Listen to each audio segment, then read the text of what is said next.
নমস্কার বন্ধুরা, কেমন আছেন আপনারা সবাই? আশা করি আপনারা সবাই ভালো আছেন। আজকে কাঁঠালের দানা ভেজে নেবো, সেটাই আপনাদের সঙ্গে শেয়ার করে নেব। এই যে সাদা খোসাগুলো ছাড়িয়ে নেব।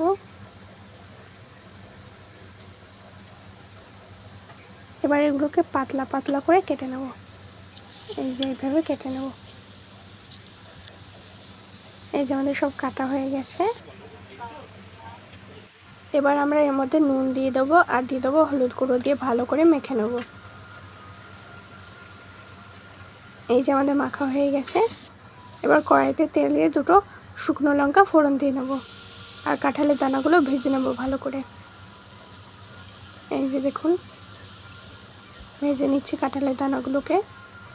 আমাদের কাঁঠালের দানা ভাজা প্রায় শেষের মুখে।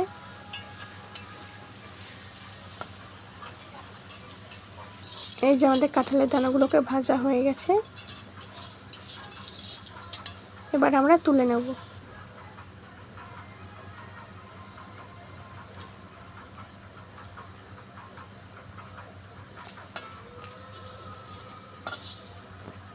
এই যে তৈরি হয়ে গেছে আমাদের কাঁঠালের দানা ভাজা।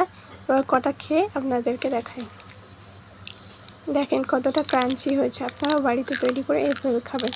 আর ভিডিওটা ভালো লাগলে একটা লাইক এবং সাবস্ক্রাইব করে দেবে আমাদের চ্যানেলটাকে।